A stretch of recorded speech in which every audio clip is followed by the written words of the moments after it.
Order! Order! You are an incorrigible delinquent at times. Behave yourself, man! Let's go to Auckland now. We can talk to Paul Spoonley, who's Pro-Vice-Chancellor of the College of Humanities and Social Sciences at Massey University. Good evening to you. And I know you've looked into the immigration issues in New Zealand and the rise of the far-right view. With that in mind, is this something you thought was bubbling under the surface in a country like New Zealand? Yes and no. I mean, one of the things I find frustrating about New Zealand is its naivety about the presence of extreme right-wing groups and white supremacist and extreme nationalist groups. I've studied them since the 1980s, and it's been difficult to convince my fellow New Zealanders that they're here, that they always present a threat. And unfortunately, that threat has come true today in very unfortunate circumstances. So how long has there been an increased, from your perspective, an increased presence of at least some far-right ideology in New Zealand? Oh, well, I began studying it in the late 1970s. I studied the National Front and the British National Party in the UK, and then I returned to New Zealand. The authorities here said there were no such groups, and I found over 70 of them through the 1980s. So they've been here, they've been quite traditional neo-Nazi, skinhead, white supremacist groups. And then, of course, after 9/11, it changed and it became much more Islamophobic, and you begin to see the impact of international politics locally. So there are group members, for example, who are very strongly supportive of British activists like Tommy Robinson, and you'll see Free Tommy signs around New Zealand protests. So there's always an element of it. I don't think anybody's taken it seriously. And I would note that neither the police in New Zealand or in Australia, where the killer came from, had this guy on the watch lists. No, it does seem that none of the suspects involved in this were on any watch list, as far as we can tell. In terms of the timing of this, I mean, has anything happened in terms of New Zealand politics or recent immigration or anything that may have triggered this at this particular point in time?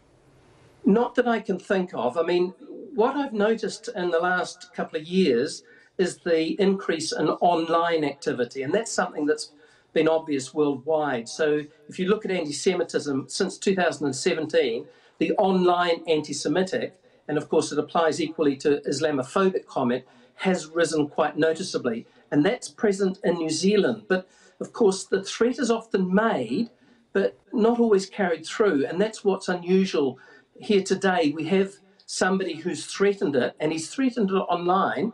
It's not been invisible. If you know where to look, you can see what he's thinking, and he's then actioned it. And that's the unusual bit for New Zealand. I mean, you talk about the various groups that you unearthed over the past, well, best part of 40 years now. Are these groups interconnected, and how are they internationally connected? They're very internationally connected. So the thing that's changed since I first began to look at them is the increase in the online and social media activities of those groups. And so they know exactly what's happening in the UK with Tommy Robinson, and perhaps the fact that he's been banned from Facebook, or what's happening in the US and the alt-right there. And we've begun to see a series of speakers coming to New Zealand. And we saw two very prominent Canadian alt-right speakers come last year, one of whom, Stefan Molyneux, has very clear views about what he sees as the threat of Islam and Muslims. And I think it's been building for some time, but still quite a minor part of the political spectrum in New Zealand. So we haven't paid, and when I say we, I mean the media and politicians haven't paid a lot of attention to it in New Zealand. Somehow we thought we were exempt from it, and that innocence has been completely blown away today.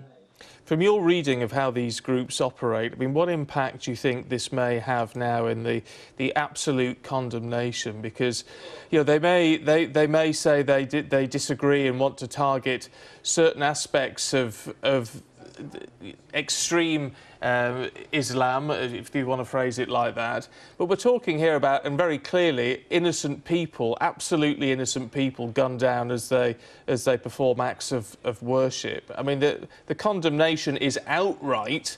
May that affect how some of these people out there are thinking? Well, I hope so. I hope it, if it does nothing else, I hope it brings home to New Zealanders that we need to work on social cohesion. We're a culturally diverse society, and we need to have policies which address extremism, right or left, that might threaten that cohesion. So I'm hoping that our public institutions, particularly our police and security services, will up their game effectively, but that our politicians will require of our public services much more attention to, in this case, the extreme right of the political spectrum. I find it very disappointing that we just really haven't been as aware as we might have. But of course, we have very few hate crimes in this country, or have had very few hate crimes. So there's been little to trigger our concern. OK, Paul Spoonley, fascinating to talk to you. Despite the circumstances, thank you very much indeed. And reflecting on what has happened in Christchurch in New Zealand, where we now know 49 people have died in those attacks on 2 mosques. Best part of 50 people been treated in hospital, some still in a very serious condition, including, we believe, some children. Meanwhile, as you'd expect, questions are being asked about why there appears to be no intelligence on the group which carried out the attack. Well, let's go live to Hove in East Sussex, where we can speak to Anthony Richards, who's Senior Lecturer on Terrorism and Extremism at Royal Holloway, also the author of Conceptualising Terrorism. Welcome to you, Mr Richards. And before we start talking about the intelligence and what we know and what we don't know, just firstly, your reaction to the atrocities today. Well, it's one of complete revulsion. It's shocking that somebody could shoot people in cold blood, not just men, but women, and shockingly children too. In relation to terrorist events, this really is unfortunately up there as one of the most shocking of them. And because of the killing of children too, it takes you back to the horrific events of 2004 and the Beslan school massacre as well. So it really is a shocking event and an act of pure evil.